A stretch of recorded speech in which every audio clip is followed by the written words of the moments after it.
Hablemos sobre herencia. La herencia es una técnica ampliamente utilizada en todos los lenguajes que soportan programación orientada a objetos, y lo que permite es generar o crear una jerarquía de clases que tengan características en común.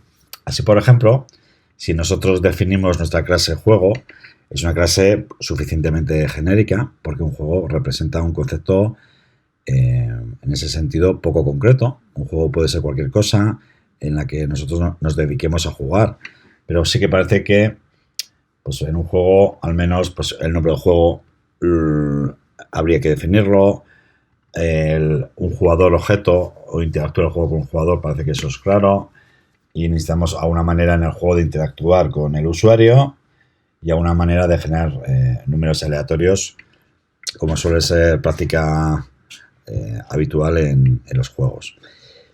Una vez que ya tenemos esta clase genérica, que tiene esta serie de atributos y una serie de métodos básicos, pues para generar constructores del juego e inicializar sus variables de clase, tenemos una serie de métodos para pues eso, obtener cualquiera de esos atributos.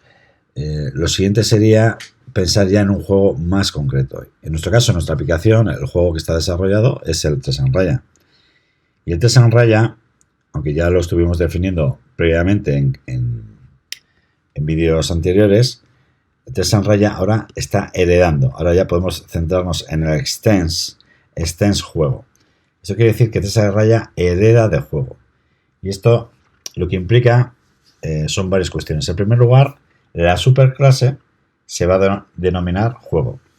La superclase es la clase padre a partir de la cual creamos clases más concretas. Y la subclase va a ser 3 en raya. 3 en raya hereda de o desciende de juego, y es por ello que es una subclase. Las subclases tienen la característica que reciben las propiedades y métodos de la superclase. Y esto lo que quiere decir es que si juego tiene propiedades públicas, por ejemplo, 3 en raya las recibiría. En este caso, todos los métodos son private, todos los atributos son private. Y como son private, desde 3 en raya no se puede acceder a esos atributos. Por ejemplo, si estamos aquí en el constructor de 3 en raya, le decimos this. Intento acceder a nombre juego, vemos que no es posible. Sí que se nos aparecen o sí que son visibles los métodos para obtener el nombre del juego o para actualizar el nombre del juego, pero no podemos acceder a los atributos por ser private. Lógicamente, a donde sí que podemos acceder es a los distintos métodos. Los métodos, tal y como podemos observar en el outline, son públicos y además nos hemos procurado que así lo sean a la hora de implementarlo para que se pueda acceder desde la subclase. Esto es lo que permite que, por ejemplo, si queremos acceder a set nombre jugador, en algún lugar lo utilizamos, vamos a buscarlo aquí, por ejemplo, set nombre jugador, vemos en el API que esto es un método de la clase juego, del package juegos. Por tanto, es un método que no existe como tal en el 3 en raya. Si miramos todo en el outline, no existe el 3 en raya, pero sí que existe en la superclase. Y en la superclase tenemos aquí el método set nombre jugador. Por tanto, aquí estamos viendo un ejemplo de cómo estamos accediendo desde la subclase a un método de la superclase. Y esto es así porque estamos utilizando el concepto de herencia. Y 3 en raya está relacionada como clase con la clase juego del package juegos. La herencia además tiene otra serie de connotaciones, tal y como hemos podido estudiar en la teoría, que es el tema o la relación que hay entre los constructores. El 3 en raya tiene sus propios atributos, que los definimos private por buenas prácticas de encapsulamiento en programación orientada a objetos. Estos atributos no son accesibles para la superclase, lógicamente. La superclase nunca entiende nada de las subclases. La superclase lo único que hace es delegar sus métodos y atributos a las clases más refinadas a las subclases y por tanto digamos que de arriba a abajo se reconocen los atributos dependiendo del modificador de acceso, pero de abajo arriba no. ¿Qué sucede cuando definimos un constructor? Pues en Java hay una restricción y es que si tenemos un constructor no vacío,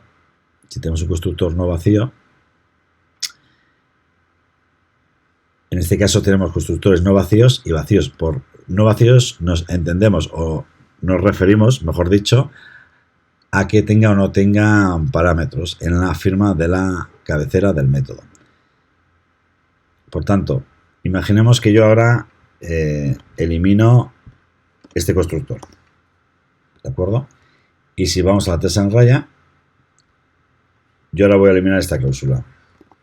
Vamos a ver que de repente el entorno nos ilumina. ¿Qué quiere decir esto? Vamos a poner el ratón encima y dice el superconstructor juego está indefinido, debe explícitamente invocar otro constructor.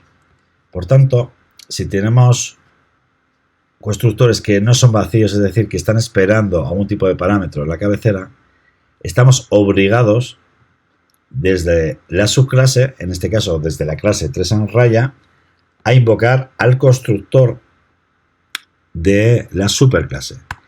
Y hay una cláusula reservada para ello que se llama super. Si yo digo super 3 en raya, estoy invocando al constructor que esté esperando un único parámetro de tipo cadena de caracteres, de tipo string. ¿Y cuál es ese? Pues si nos vamos al constructor, a los constructores, vemos que será este. Este es el único constructor que tiene en la firma un único parámetro, un string, una cadena de caracteres. Los otros constructores tienen más de un parámetro, por tanto no son los constructores que está esperando este super al que estamos invocando. Ahora bien, hay que tener en cuenta que podemos invocar a cualquiera de ellos. Podríamos estar invocando, por ejemplo, a este constructor en el que pasamos nombre del juego y nombre del jugador. Por tanto, nombre del juego, coma, nombre del jugador, y esto funcionaría exactamente igual y bien. Es decir, en base a los números de parámetros, estamos invocando a un constructor u otro. Fijarse que teníamos por aquí un tercer constructor que era nombre del juego, int nombre del jugador, era un constructor extraño que lo habíamos utilizado para explicar algunos conceptos de los constructores. Pues en este caso tendríamos que pasar, pues por ejemplo, un 0 y el constructor o la llamada al superconstructor iría igualmente bien. Vemos como aquí en el API reconoce cuál es el constructor por defecto que estamos usando. Si yo pongo aquí ahora cadena vacía, el entorno pues está reconociendo el constructor correspondiente, y si yo quito el segundo parámetro, pues el entorno reconoce el constructor correspondiente también. Por tanto, es muy importante cuando estamos heredando tener en cuenta que al heredar, tal y como hemos visto, podemos acceder a los métodos públicos o protected, en este caso si lo fueran así, y atributos protected o públicos, y a la hora de definir un constructor hay que tener en cuenta que si el constructor de la superclase es no vacío, tenemos que invocarlo también para que todo vaya correctamente.